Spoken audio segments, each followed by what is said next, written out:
भगवान की भजन करना, कीर्तन करना, कोई भी नाम ले सकते हो आप। उसमें सबसे बड़ी बात तो होती है भगवान की जो भक्ति करने के लिए अपनी श्रद्धा, भक्ति, समर्पण जो भाव है वो सबसे बड़ी होती है। इसलिए क्रिश्चियन में जो बाइबल में भी कहा है, आपके विश्वास आपका रक्षा करता है। नमस्कार दोस्तों, मैं संतोष चौबे न्यूज़ सर्वोत्तम में आपका हार्दिक स्वागत करता हूं। दोस्तों, आज मैं भूरी वाले मंदिर में आया हूं। यहां पर एक महापुरुष विराजमान है। मैं उनसे बातचीत करके आपको दिखाता हूं उनके बारे में, उनके जीवनी के बारे में, उनके तपस्याचार के बारे में। तो दोस्तों, देर न करते हुए महाराज जी से बातचीत करके आपको। महाराज जी, सबसे पहले मैं आपको कोटि कोटि चरण वंदन करता हूँ। मैं भी कर रहा हूँ, मेरे टीम की तरफ से भी, और मेरे श्रोता जो इस समय आपको सुन रहे हैं उनकी तरफ से भी। महाराज जी, कृपा करके अपना शुभ नाम बताएं और अपने बारे में थोड़ा सा बताने का कष्ट करें। पकड़ लीजिए। बहुत अच्छा। मैं आचार्य मधुसूदनानंद महाराज जी, मैं भारतवर्ष सब जगह गया हूँ। तो यहाँ बंदी छोड़ कुटिया में आया हूँ। कल मैं इधर पहुँचा था और यहाँ के आरती, यहाँ भंडारा चलते रहते हैं, संत लोग रहते हैं। ऐसी डिफरेंट सोशल एक्टिविटीज़ भी कभी कभी सर्विस भी इधर होता है। और यहाँ बहुत सारे भगत लोग हैं। यहाँ के जो बुरी वाले महाराज जी जो तपस्वी थे, तो उनकी जो भगत लोग हैं उनके दान दक्षिणा पुण्य के द्वारा और उनके आशीर्वाद देने के लिए यहाँ हमेशा पूजा पाठ, आरती, और यहाँ पे अखंड पाठ भी चलता है। हमारे गरीबदास जी की जो अखंड पाठ है वो यहाँ चलते रहते हैं। वो सहज पाठ में रोज़ इधर सुबह शाम आरती होती है, उसका पाठ भी इधर चलते हैं। और सेवा मूलक कार्य में यहाँ हमेशा भंडारा भी लोगों को होते रहते हैं। सुबह उनके भोजन पानी और नाश्ता और दोपहर के ये सब इधर बहुत अच्छे से संत का मैं देख रहा हूँ लंगर बन रहा। और गुरुदेव, आप कह रहे हैं कि मैं पूरे भारत में भ्रमण किया हूँ, तो भारत के किन किन स्थानों पर आपने भ्रमण किया? भारत के किन किन स्थान मतलब कोलकाता बोलिए, और बिहार, और मध्य प्रदेश, और आपके तमिलनाडु के पूरे दक्षिणांचल, और ये सब अंचल में मैंने भ्रमण किया है।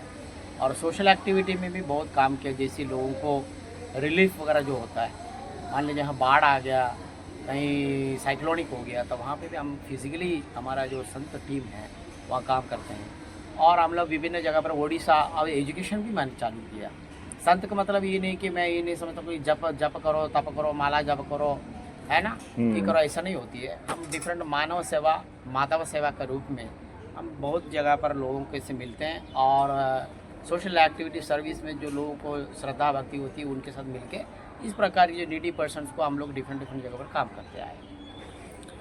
गुरुदेव, जैसे आप कह रहे हैं कि हम मानव सेवा में भी विश्वास रखते हैं, तो मानव सेवा में किस तरह की सेवा ज़्यादा आप लाइक करते हैं, पसंद करते हैं?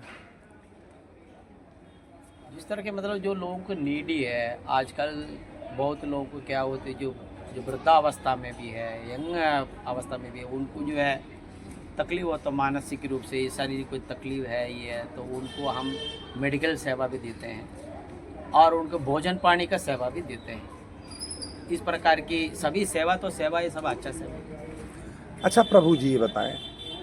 हमारे प्रधान जी उनसे बात। हाँ, हो गई बात मेरी, हो गई। हाँ जी, तो वही भेजें।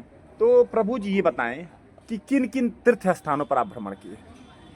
मैंने ऐसी तो बहुत पकड़ तीर्थ, लीजिए, कोई बात नहीं, आप बोलिए, कोई बात नहीं, हो गई बात मेरी। हाँ। बहुत जगह पर तीर्थ स्थान तो बड़े महाराज जी बोल दिए हमसे। तिरुपति है, बद्रीनाथ है, और आपकी हरिद्वार है, और राजस्थान में भी ऐसे जो बड़े बड़े धाम हैं, और हमारे हरियाणा में भी बड़े बड़े धाम हैं, पंजाब में भी बड़े बड़े धाम हैं।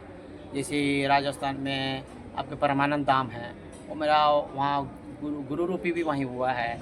और आपकी पंजाब में जो बरनाला जो बोलते हैं, जलूर धाम है, और आपके हरियाणा की तरफ चुड़ानी धाम है। ऐसे विभिन्न विभिन्न बड़े बड़े धाम भी है।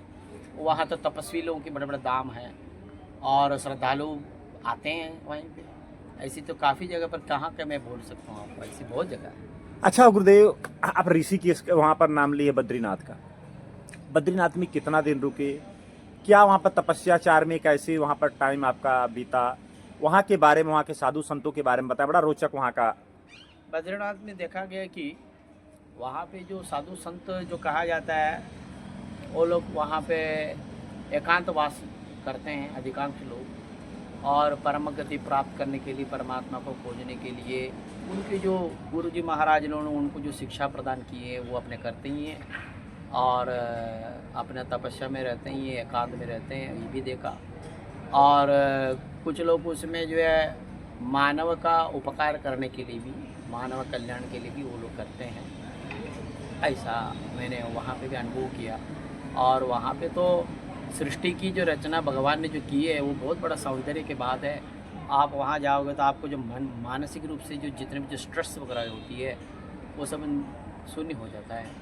और वहाँ पे आप कोई जप करो या कोई भगवान की कीर्तन करो, ये करो, तो कीर्तन करो, ये करो, आपको बहुत अच्छा लगेगा आपको। जो हमारे भारतवर्ष में देश विदेशों से भी लोग वहाँ आते हैं।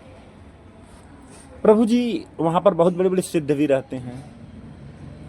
अच्छा, हमारे एक सब्सक्राइबर है मुकेश जी, उन्होंने कहा था कि महापुरुषों से आप मिलते हैं तो भजन करने का तरीका और बीमार और रोगी को ठीक करने के लिए कोई रोग नाशक मंत्र के बारे में आप बताएं। तो कृपा करके थोड़ा सा बताएं गृहस्थियों के लिए भजन करने का तरीका, उनके लिए क्या तरीका है। देखिए, भगवान की भजन करना, कीर्तन करना, कोई भी नाम ले सकते आप। उसमें सबसे बड़ी बात तो होती है भगवान की जो भक्ति करने के लिए अपनी श्रद्धा, भक्ति, समर्पण जो भाव है वो सबसे बड़ी होती है। इसलिए क्रिश्चियन में जो बाइबल में भी कहा है, आपके विश्वास आपका रक्षा करता है। तो वहाँ पे ऐसे नहीं कि मंत्र के द्वारा आप किसी रोग को ठीक कर सकता है, ये कर सकता है, इसे बोलते हैं। एक प्रकार का कोई रिद्धि सिद्धि वाला जो होते हैं वो अपना कुछ समय के लिए कर सकता है, कुछ समय काम आ सकता है। अभी जैसे दवाई में भी कोई काम आ सकता है, कोई दवाई जो आयुर्वेदिक बोलो, एलोपैथी बोलो, कोई दवाई ईजिली काम करता है, कोई ज़्यादा टाइम लेता है, तो उनको जो वैसे किया वो किया। लेकिन कीर्तन ऐसे करना चाहिए। कीर्तन मतलब भगवान की पुकारना होता है, भगवान को ये करने के लिए। तो कीर्तन जो है सबसे पहले हमारा भारतवर्ष में दिए चैतन्य महाप्रभु के हुआ है। तो चैतन्य महाप्रभु ने कीर्तन ये किया था, हरे राम हरे कृष्ण हरे हरे, आपने सुने होंगे, आज भारत में सब जगह ध्वनि हो रही है, उन्हीं का दिया हुआ है। तो कीर्तन जब करेंगे दोनों हाथ ऊपर करने से जो सरेंडर होती है, समर्पण भावना, और मन में आप कोई भी भगवान की भजन करो, लेकिन श्रद्धा भक्ति के साथ आप उनके कीर्तन करोगे, आपका जो मन की जो कामना है, मन की जो इच्छा है, वो भी सफलता होती है। लेकिन ये नहीं कि मंत्र के द्वारा किसी को रोग ठीक करेंगे, वो मैं उतना विश्वास नहीं करता है। आप कोई सांप कट लिया, किसी के मंदबुद्धि हो गया, किसी को पागल हो गया, किसी को भूत प्रेत हो गया, उसके एक स्टेमिना स्पिरिचुअल को कोई कुछ स्पिरिट और सिद्धि उन्होंने प्राप्त किया, उसको कोई ना कोई करते हैं। लेकिन बेस्ट ही होगा कि आजकल इतने टेक्नोलॉजी डेवलप हो चुका है, तो बड़े बड़े साइंटिस्ट, बड़े बड़े विज्ञान, इतने बड़े टेक्नोलॉजी हमारा डेवलप हो चुका है, उसी के ऊपर जाना चाहिए और उनको दवाई रूप ही लेना चाहिए। कोई संत को भी बीमार हो सकता है, कोई संत को कैंसर भी हो सकता है, कोई संत को ऐसी ज़्यादा स्ट्रेस होने से उसको भी हो सकता है। तो medical treatment is very very important. तो ये भी भगवान सदाशिव को ही दिया हुआ है। उन्होंने धनंजरी और एक ऋषि है, दोनों को दिया हुआ है। एक वो सर्जरिकल वो भी ट्रीटमेंट दिया, एक आयुर्वेदिक बड़ा वैद्यनाथ के, इसलिए उसको वैद्यनाथ भी कहा जाता है। तो भगवान सदाशिव ने इनको दिया, उसको आज इतने साल हो गए, इतना डेवलप करके इसको डेवलप कर रहा है। लेकिन मंत्र के द्वारा, इसको द्वारा जो होगा ऐसा नहीं होता। मंत्र को सिद्धि हो सकता है, मानसिक शुद्धि सिद्धि हो सकता है, थोड़ी समय के लिए आपका काम हो सकता है, कोई मंगल रूपी कार्य भी हो सकता है, लेकिन इसका मतलब आप टोटली उसमें इन्वॉल्व हो जाए। तो दोस्तों देखिए, मैं श्री महाराज जी से बातचीत किया। महाराज जी ने बहुत ही सुंदर शब्दों में, महाराज जी पढ़े लिखे भी हैं, बड़ी सुंदर शब्दों में, बड़े सीधे साधे सरल शब्दों में अपने बातों को रखा, सत्संग प्रदान किए। तो दोस्तों, अब संतोष चौबे को इजाज़त दीजिए। नमस्कार, जय।